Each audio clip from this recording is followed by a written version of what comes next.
This is NTD Evening News. Live from our global headquarters in New York City, here's Tiffany Meyer. Good evening. Thanks for joining us tonight. I'm Paul Graney in for Tiffany Meyer. Following a meeting today, the House Ethics Committee announced it has not decided whether to release a report into its probe of former Congressman Matt Gaetz. He's been tapped by President-elect Trump to be the next Attorney General.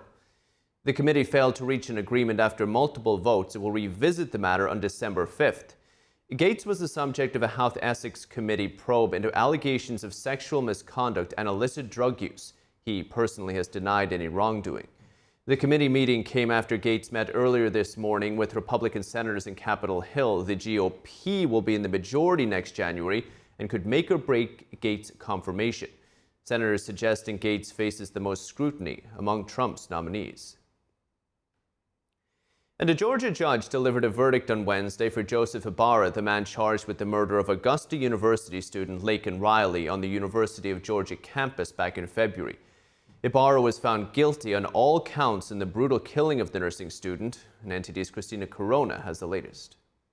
Jose Ibarra was sentenced to life in prison without the possibility of parole Wednesday. The undocumented immigrant from Venezuela was convicted of murdering student Laken Riley while she was jogging. Superior Court Judge Patrick Haggard found Ibarra guilty on 10 charges, including 1 count of malice murder, 3 counts of felony murder, and other offenses such as kidnapping, aggravated assault with intent to rape, and tampering with evidence. Ibarra had pleaded not guilty to all charges. Laken's mother, Allison Phillips, urged the judge to sentence Ibarra to life without the possibility of parole, in her words, so that he never gets the chance to hurt anyone else ever again. Prosecutors stated that Ibarra confronted Riley while she was jogging on the morning of February 22nd. Her body was later discovered in a wooded area near the University of Georgia campus in Athens after her roommates alerted authorities when she failed to return home. Photos shown in court showed scratches on Jose Ibarra's body. They were taken by police during his questioning about the murder near the jogging trails by his apartment. There are scratches on his back. His back. And you know what that's consistent with? That is consistent with him asphyxiating her, being on top of her, compressing her chest, and smashing her head in with that rock.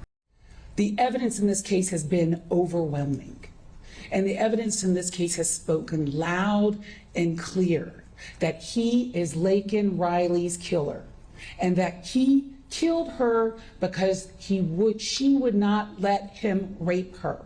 After closing arguments and a brief recess, Riley's family and friends delivered emotional victim impact statements. Ibarra was described as a sick, twisted, and evil coward in a series of heartbreaking tributes from Riley's loved ones. Ibarra was sentenced afterward. Christina Corona, NTD News.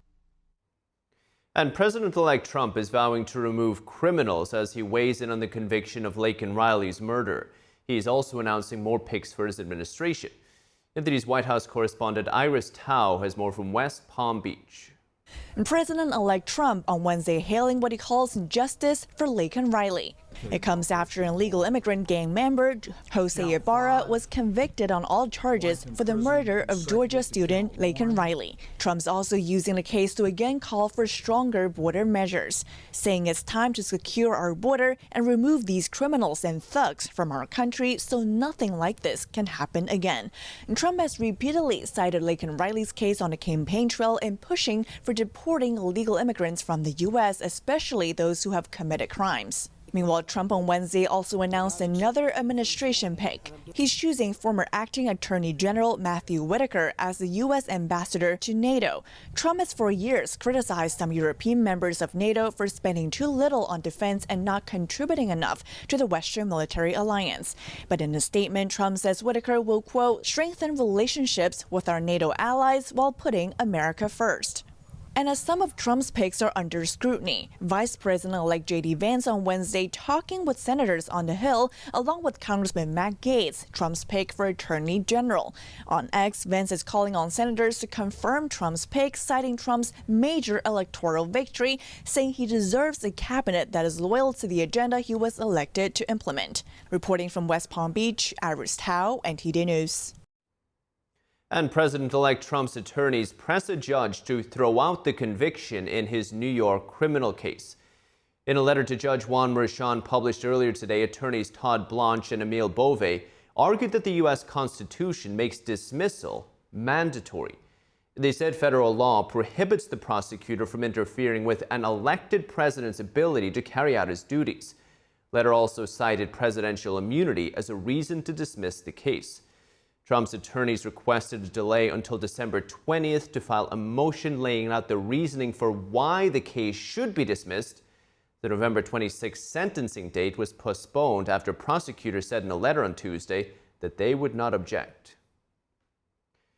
And the Senate Foreign Relations Committee receives a closed-door briefing from Secretary of State Antony Blinken today as the U.S. closes its embassy in Kyiv out of a fear of Russian bombardment. NTD's Washington correspondent Luis Martinez joins us live from D.C. with more on this story. Luis, what can you tell us about the lawmakers' reactions to the escalating tensions in the Russia-Ukraine war? Of course, Paul. Well, lawmakers today are reacting not only to, of course, Ukraine firing attack and missiles inside Russian territory, but also Biden administration allowing for the delivery of anti-personnel mines to Ukraine. Earlier today, we heard from Senator Mitch McConnell, so far for the 118th Congress, the leader of the Republican conference, and he agreed with President Biden's decision to lift the restrictions on Ukraine's usage of ATACMS missiles, but for very different reasons than the Biden administration and other Democrats. Let's listen to what Senator Mitch McConnell had to say. The next commander-in-chief will inherit a world of threats made worse by the Biden administration's hesitation and half measures. It's too early to tell just how much the Biden administration's needless delays have allowed Russia to move weapons they use to strike Ukraine's cities out of range of the ATACMS. So Senator Mitch McConnell and other Republican lawmakers I spoke with today argued that they agreed with the Biden administration's lifting of the restrictions, but they argued that the Biden administration had also delayed the shipment of Abrams tanks, of F-16 fighter jets, and HIMARS munitions, and in this case also delayed the lifting of restrictions of the ATACMS missiles. I spoke also with Congressman Jake Auchincloss from Illinois, a Democrat, and he actually agreed with Biden, but from completely different reasons than what Republicans think so. Let's listen to Congressman Jake Auchincloss. NATO and the Biden administration for the next 2 months need to be MAGA-proofing Ukraine. So we need to lift restrictions on Ukraine's use of ATACMS and F-16s to strike Russian oil refinery capacity. So there we saw House Democrats arguing that they need to quote-unquote MAGA-proof Ukraine before a Trump administration takes over. I also spoke with Congressman Keith Self, Republican from Texas, and in line with the rest of the lawmakers, they all agree with the decision of the Biden administration, but Congressman Keith Self was hesitant and apprehensive on what this could mean and what could Russia and how could Russia react, knowing that over the weekend the Russian government decreased the threshold in their nuclear doctrine for the use of nuclear weapons. Back to you, Paul. Luis, thank you. Now, the closing of the U.S. Embassy in Kyiv comes as the U.S. announces it'll send controversial landmines to Ukraine. NTD's international correspondent Arian Pastor has the war update. Sirens going off in Kyiv on Wednesday due to a Russian missile threat. The U.S. says the warning was unusual for how specific it was, which also concerned residents. I am worried, but I think it will be fine because our armed forces are the best. The U.S. Embassy in Kyiv closed on Wednesday after receiving the missile threat. The embassy instructed employees to shelter in place. It's not clear what made Wednesday's missile warning more serious than previous ones. I can't get into obviously the specifics of the threat. We take the safety and security of our personnel it's very important to us. We take it extremely seriously, and that's what led to the change in posture today. Wednesday's threat comes just one day after Russia said Ukraine used US-supplied long-range weapons, possibly for the first time. The Kremlin on Wednesday declining to comment on the embassy closure. This is a topic that is not within our competence. This is an issue exclusively belonging to the authority of the Defense Ministry. This week, President Biden allowed Ukraine to use US-supplied long-range weapons for the first time, putting pressure on Russia. And Defense Secretary Lloyd Austin is in Laos. The White House will be announcing additional security assistance for Ukraine worth up to $275 million. The new aid includes ammunition for high-mobility artillery rocket systems, artillery ammunition, mortar rounds, drones, anti-armor systems, and more. The US will also send anti-personnel landmines to Ukraine. The vast majority of nations, including the US, committed to limit the use of such mines. In 2022, the White House said that these weapons have a disproportionate impact on civilians, including children, long after fighting has stopped, and that the US would not export or transfer anti-personnel landmines.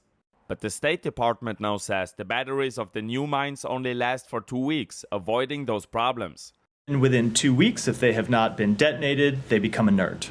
So they will not pose a threat to the civilian population at the end of the conflict. He added that Russia still uses the old mines, which can put civilians at risk. Ariane Pastar, NTD News. An Israeli airstrike reportedly struck a Lebanese army base, killing 3 soldiers. This comes at a time when a U.S. envoy has been meeting with officials in the Middle East to push for a ceasefire. NTD's Jason Perry has the war update. Residents in southern Lebanon inspected the damage after an Israeli airstrike reportedly hit a Lebanese military base on Wednesday. All the houses here were damaged here, and there were martyrs among the Lebanese army. The Israelis hit an army post, but shame on them. The Lebanese army said that 3 soldiers were killed in the strike. This comes as the Israeli Air Force reportedly struck more than 100 terror targets in Lebanon in a single day, including launchers, weapon storage facilities, command centers, and military structures. And Israeli troops on the ground are keeping up the intensity, conducting targeted raids and finding weapons along the way. Israel's chief of the general staff visited troops in southern Lebanon and delivered this message. Our mission here is clear: to return the residents of northern Israel to their homes safely. Every infrastructure, like the weapons storage facility you showed here, and every anti-tank missile and surface-to-surface rocket post that is destroyed brings us closer to our goal, heavily damaging Hezbollah. In another development, U.S. envoy Amos Hochstein met with Lebanese Parliament Speaker Nabih Berri to discuss a possible ceasefire. Berri was endorsed by Hezbollah to participate in the negotiations. The meeting today built on the meeting yesterday and made additional progress. So I will travel from here in a couple hours to Israel to try to bring this to a close if we can.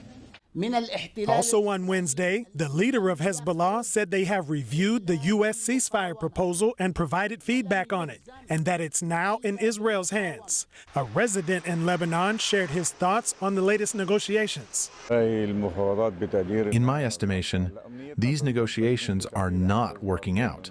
We want it to work out, but I don't think it will. U.S. envoy Amos Hochstein said there was progress in the ceasefire talks and that he saw a real opportunity for the Israel-Hezbollah conflict to end. Jason Perry, NTD News. A major storm has swept across the northwest. At least 2 people have reportedly died as a result of it, and hundreds of thousands have lost power there. NTD's David Lamb reports. According to PowerOutage.us, more than 500,000 people were out of power this morning from the storm. But that number has dwindled now, thankfully, to over just 400,000, and that's mainly hitting Washington state. Meteorologists call the fast-growing storm a bomb cyclone due to it intensifying quickly. The Weather Prediction Center issued excessive rainfall risks through Friday. It warned about hurricane-force wind. Bellevue Fire Department said a tree fell onto a house last night, killing a woman. Another occurred at a homeless encampment, also in Washington. Northern California and Oregon could also see potential flash floods. The Weather Service warned people on the West Coast about the danger of falling trees during high winds. It posted on X, "Stay safe by avoiding exterior rooms and windows and by using caution when driving." Now there's weather advisories, including flash flood warnings. So if you're traveling or even staying indoors, please stay warm and stay safe. David Lamb, NTD News, California. And a Chinese agent has been sentenced to 20 months in prison for attempting to bribe an IRS official. It's a troubling case linked to the Chinese Communist Party's influence operations right here in America. NTD's Daniel Monahan reports. Prosecutors say John Chen tried to get the IRS to do the CCP's bidding and repress a U.S. nonprofit it wants to bring down. They say Chen was the main actor in a $50,000 bribery scheme under the direction of the CCP. The target was New York-based Shen Yun Performing Arts, whose nonprofit status they tried to get revoked. Shen Yun has long been on the Chinese Communist Party's target list.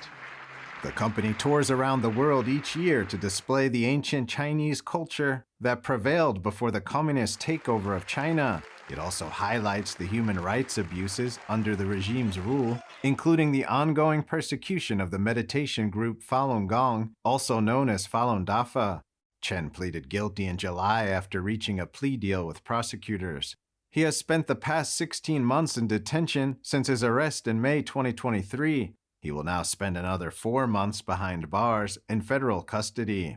He also has to forfeit $50,000 and face 3 years of supervised release after his prison term. For several months in 2023, authorities say Chen made attempts to push a fraudulent whistleblower complaint to help the Chinese Communist Party topple Falun Gong. Prosecutors say Chen and another co-conspirator, Lin Fang, paid $5,000 cash bribes to an undercover agent posing as an IRS agent.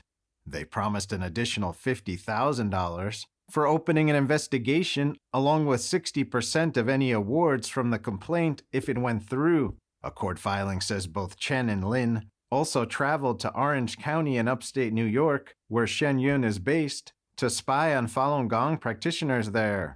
U.S. Attorney Damian Williams said Chen aligned himself with the Chinese regime and its goal to harass and intimidate Falun Gong. Williams added that the U.S. Attorney's Office will not tolerate efforts to repress free speech by targeting critics of the CCP in the United States.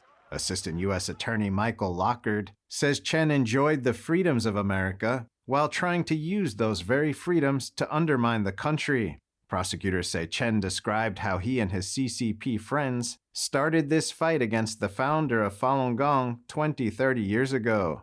Chen had online accounts showing him shaking hands with Communist leader Xi Jinping, who he said he met multiple times in a recorded call. Daniel Monahan, NTD News. And protecting Texas from the Chinese Communist Party is the focus of 3 executive orders issued by Texas Governor Greg Abbott. They focus on protection from espionage, harassment, and infrastructure damage in what Abbott calls the CCP's malicious operations in the state. NTD correspondent Jason Blair reports. Texas Governor Greg Abbott aims at protecting the state from hostile actions by the Chinese Communist Party within its borders. The orders highlight 3 areas: espionage, infrastructure attacks, and harassment and policing people from China who are legally residing in Texas. He said in a Fox News interview that many of the victims are dissidents of the Chinese Communist Party and have escaped into the U.S. legally. So we have the Chinese going after people. We have the Chinese going after intellectual property. We have the Chinese going. We have the largest power grid in the United States in the state of Texas. They would potentially be able to attack our power grid and shut down Texas. If they do that, they would also shut down the largest energy sector in the United States. Abbott said the state is shutting down a station in Houston that is effectively acting as a police station for people from China who are in Texas legally. And there are many cases actually of dissidents of the CCP saying they've been harassed and even attacked in efforts to intimidate or silence them. One man was put in a hospital after protesting against the CCP at the Apex Summit in San Francisco last year. Him and his friends noticed a group of men following them. Some had red bandanas tied to their arms, consistent with the pro-CCP supporters at the protests. They were going to attack us very soon. So I just remember one guy just put me down from behind, and then and my brain just went blank after that. I couldn't remember anything. And the other day at this year's G20 summit in Brazil, some pro-CCP supporters harassed and covered up a banner held up by 2 Falun Gong practitioners near the summit. And actually, I myself was attacked last year outside of the Apex Summit in San Francisco after a man saw me filming him when I saw him trying to tear down a banner held also by Falun Gong practitioners outside of the summit. Reporting in Washington, D.C., Jason Blair, NTD News. And members of the bipartisan House Select Committee on the Chinese Communist Party ran through possible scenarios of heightened tensions with China. They looked at how the U.S. would respond if, say, a conflict emerged in the Indo-Pacific, like a Chinese invasion of Taiwan. NTD's Washington correspondent Jack Bradley has more from Capitol Hill. The bipartisan House Select Committee on the Chinese Communist Party ran through an interactive simulation of what would happen if China invades Taiwan. And in the end, it doesn't look good for China. The simulations ran by the Center for Strategic and International Studies. It takes place in 2026, assuming that China invades Taiwan, and the results show that after months of battle, the Chinese Communist Party loses. The U.S., Taiwan, and Japan suffer major losses, but more so for China. Almost all the steps that I've seen the Chinese leadership, including Xi Jinping, take right now, the firing of Minister of Defense, Minister of Foreign Affairs, firing of several key PLA officials, the firing of several key defense industrial executives indicates that they're not particularly thrilled with some of the key people they have and are probably not prepared for a major conflict at this point. The U.S. has the strongest defense industrial base, but Japan also plays a key role here, coming to the immediate aid of Taiwan as well. The researchers say Taiwan will need to fight the first month without U.S. naval support, as it takes about 1 month to bring in reinforcements. U.S. submarines and bombers with anti-ship missiles are the most effective support to combat the invasion. The reality is right now that the U.S. is facing a much more dangerous world out there, a wartime environment. The Russians in Ukraine, the Iranians in and around Israel and the Middle East, and heightened tension both in Taiwan and also the Korean Peninsula. The U.S., it acts, including its industrial base, operates as if it's in a peacetime environment. So I think there needs to be a fundamental shift in thinking as much as in action. The researchers recommend arming Taiwan with more munitions, stockpiling munitions here in the U.S., and creating more access to critical minerals. Reporting from Washington, D.C., Jack Bradley, NTD News. President-elect Trump has nominated Dr. Mehmet Oz to lead the Centers for Medicare and Medicaid Services, or CMS. It's an agency within the Department of Health and Human Services. Trump said that Oz will work with Robert F. Kennedy Jr. to ensure that every dollar is well spent by the agency. He says CMS accounts for roughly a quarter of the entire national budget. Both nominees still need to be confirmed by the Senate. Oz is a heart surgeon, also an award-winning TV personality. He has degrees from Harvard, UPenn, and the Wharton Business School. Trump, of course, endorsed him in the 2022 Pennsylvania Senate race. He eventually lost to Democrat John Fetterman.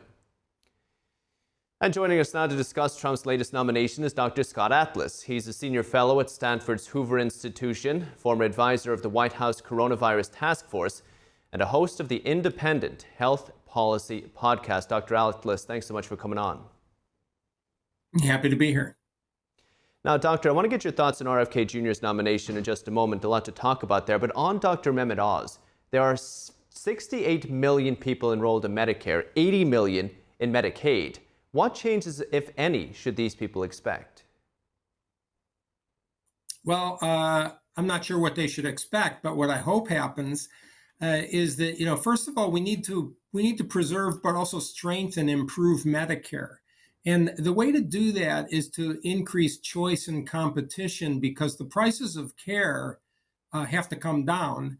And if you want to push down prices of care by government decree, you're going to reduce the availability of medical care. That's how single payer systems do it. And they have worse outcomes in every major disease and cancer, et cetera. And that's not what I think President Trump has in mind. I think we need to reduce the prices of all health care so that we can improve access and quality, because that's the only way, competition, that you get both things to happen. You get prices to come down and quality to improve.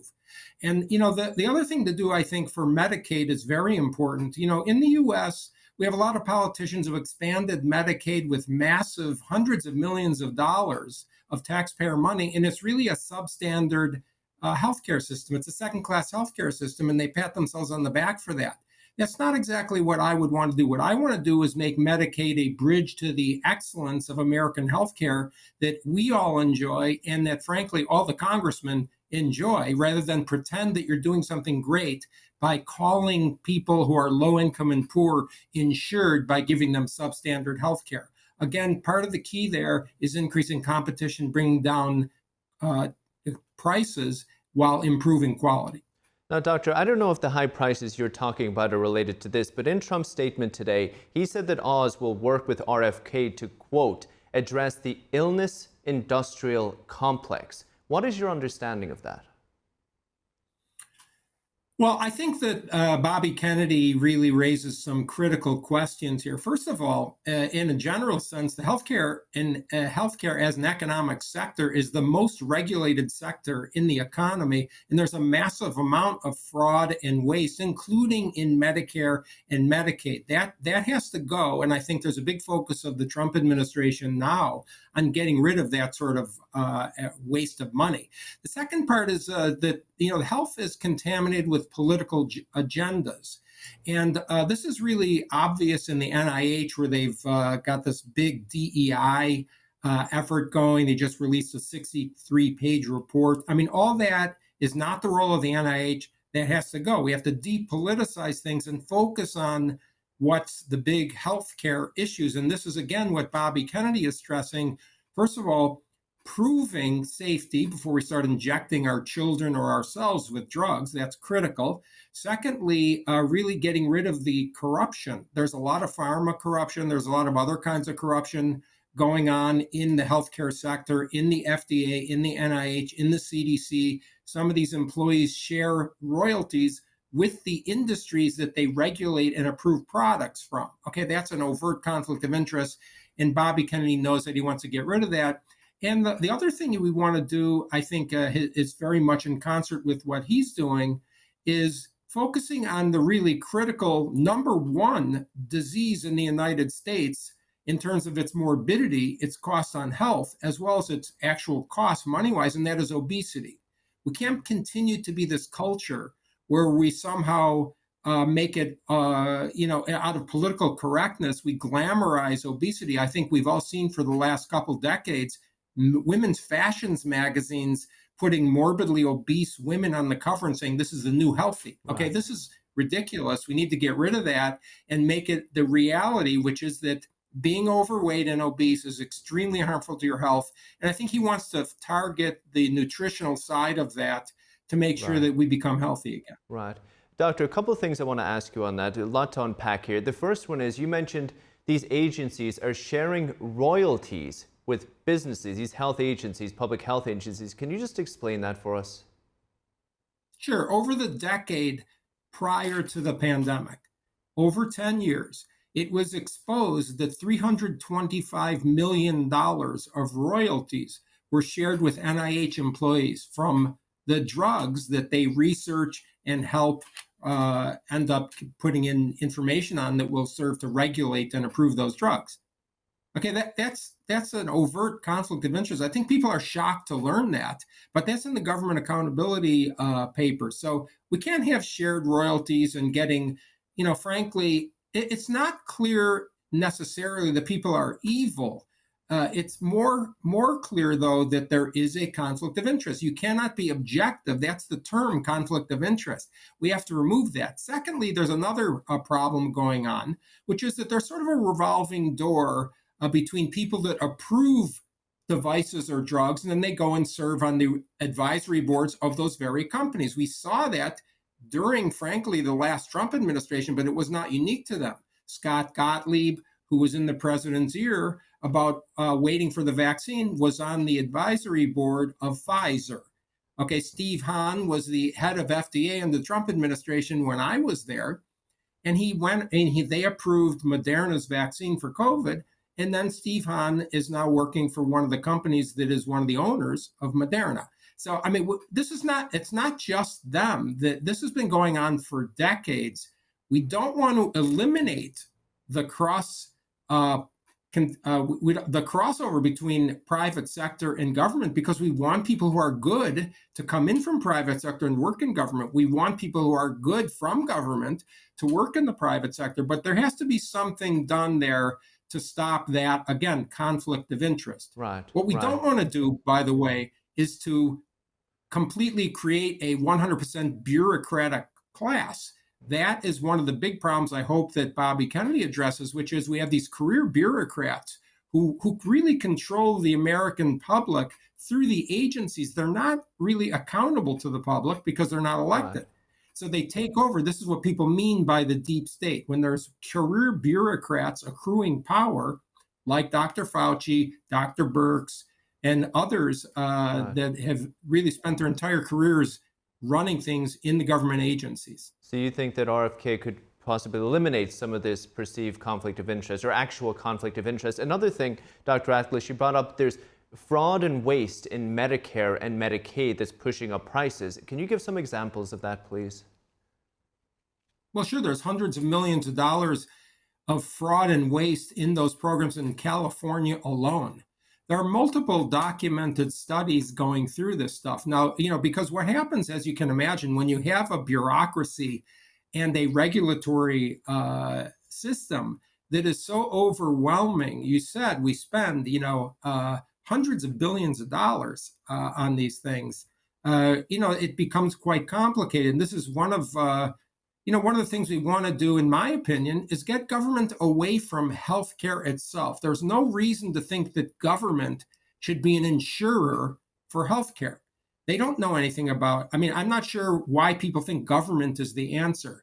When they get involved in things, they're not doing things as well generally as private sector. Government should help people who are poor and low income afford things. But my view is that we should get government and government regulations that impede competition and therefore artificially prevent price competition. Let's force transparency with the government, get rid of the fraud and waste, and make healthcare providers, doctors, hospitals, post their prices. Let's see their results. Let's have them compete for the patients and have the patients control the money. Right. And doctor, since RFK's name was floated, there's been talk about possible changes to the vaccine schedule, the food pyramid, even government food subsidies, etc. A lot of things that may not have been on the radar for people before that. What changes should Americans expect, especially Americans with young kids at school? Well, I think the biggest concern of, if I may speak for what Bobby Kennedy's saying, and I don't, I'm just giving you my take on it, is he's really pushing more for having vaccines and other drugs prove safety, prove efficacy. Let's see the data. And I think any parent, I'm a father, I don't want to inject my children with drugs that aren't proven to be safe. In fact, I don't want to take anything that's not proven to be safe. Is that happening at the moment? Well, there's a paucity of data on vaccine and on vaccine safety. And I think that some of these things need to be flushed out. And if the data is there, let's see the data. I think one thing that the public should be aware of is that Bobby Kennedy's bringing up very important questions. You shouldn't be worried about the question. If my bottom line is if you're worried about the question, then you must be nervous that you don't have the answer. So you're saying there's some data on these. I know I had heard in the past that Bobby Kennedy, he wanted some of these perhaps reports, pieces of research that are not public at the moment to be made public. Is this an accurate assessment of things? Well, I'm not speaking for him, but I could tell you that the people in government, they work for us. We can't lose sight of that. They're employees. Everyone in the FDA, the CDC, the NIH, the executive branch, the president, they're employees of the American people. Okay? We want to see the data. One of the biggest problems I think that we saw during the pandemic was this idea that the government and the people in public health leadership are going to persuade us by telling us what to do, by mandating our behavior. No, that's not acceptable. Let's see the information. This is a free country. We want to have the ability to make decisions for ourselves. And again, I'll bring up that I think one of the things, if I may guess, that Bobby Kennedy is saying is, okay, that's fine. They have vaccines and things and offer vaccines and drugs and everything else, but there's no room for mandating these things. This is a free country. Right. I can't imagine having a country claim it's free, but force you to inject yourself with certain drugs. Right. We see this with the vaccine schedule for young kids all across the country. This is true. Now, for about a minute left, Doctor. You were an advisor to President Trump during the pandemic, but you were also critical about the government's handling of the pandemic. You didn't support the vaccine or mask mandates, the lockdowns or school closures. What for you are the main lessons to take away from that period? Well, there are several lessons. One of them is we can't have career bureaucrats delegated authority.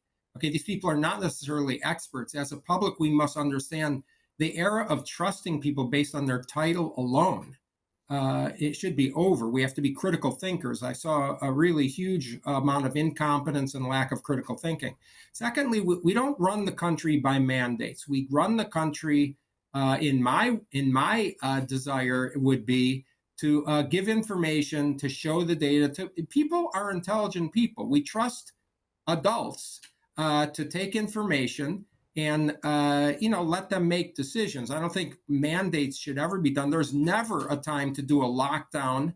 That is against standard pandemic management. In fact, the lockdowns killed and destroyed millions of people, and they failed. And that's the data over and over again.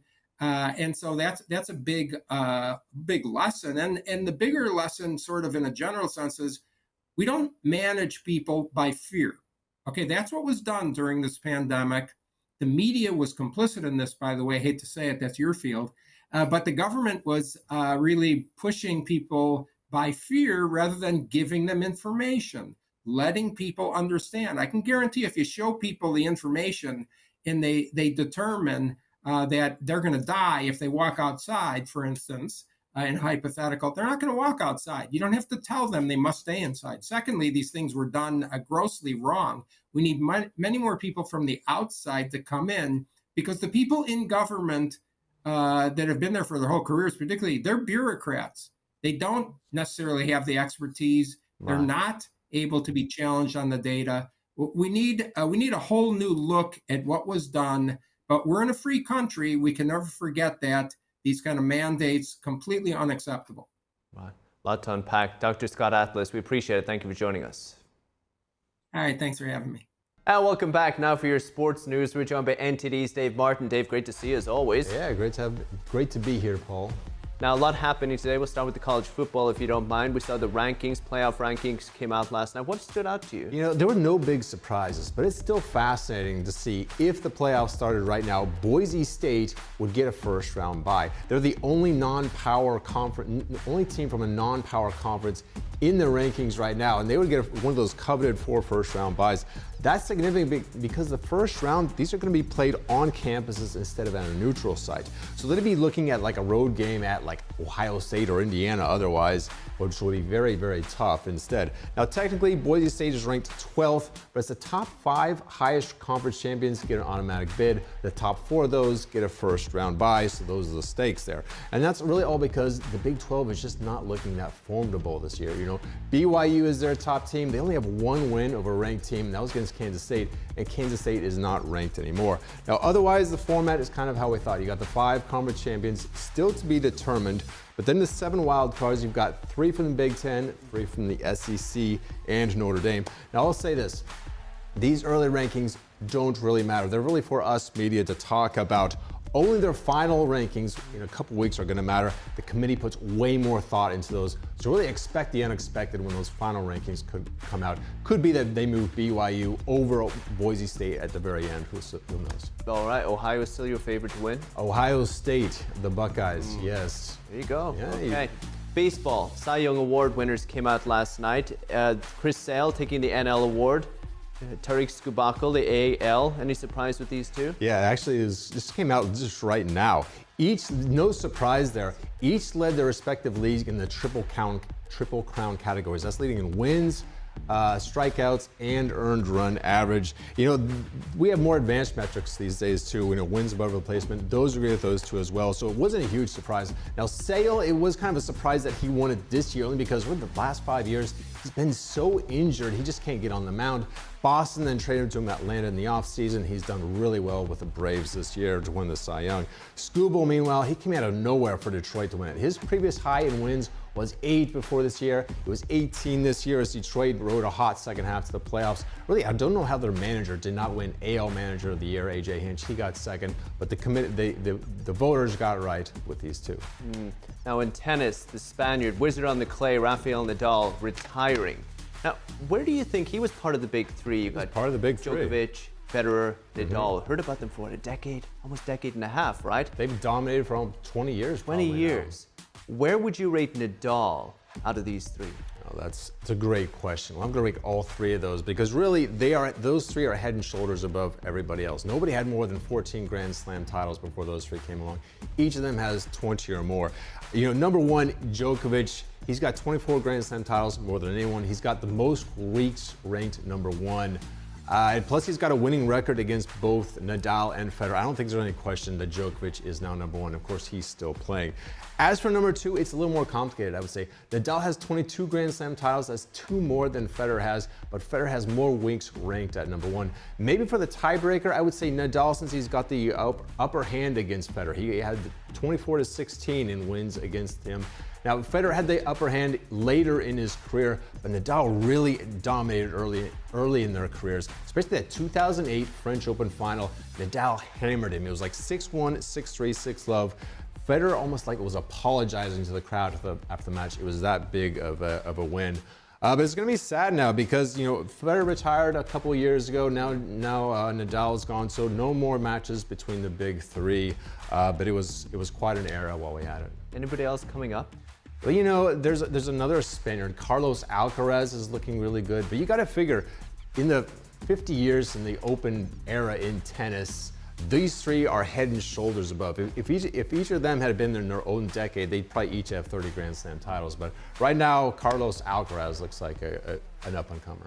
Now, in the basketball, you called it yesterday. The cameras weren't rolling, but Dave did call it. I asked him, Cleveland went to Boston. They were 15-0. I said, you think they're going to make it 16-0? He said, no. Boston would beat them, and Boston beat them.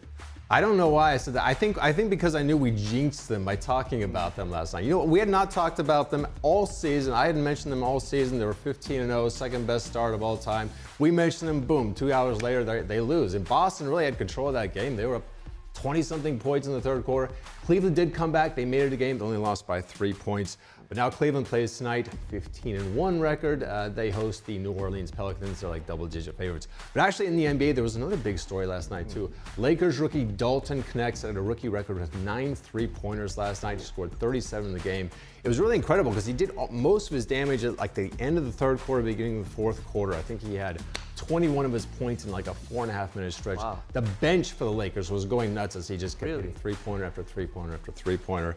You know, the Lakers really got a steal when they took him with the 17th pick, I think, in last year's draft. So wow, could be a nice addition for LeBron James' team. Star in the making. Star in the making, possibly, or at least a good bench, good role player. I'll say that. Okay, there you go. You have harsh standards. Dave Martin. Very high standards. We appreciate it. Thank you so much. Thank you, Paul. And that's all for today's news. For round-the-clock coverage, you can visit us at ntd.com or download our NTD app. It's great. Thanks for tuning in. I'm Paul Graney. Good night.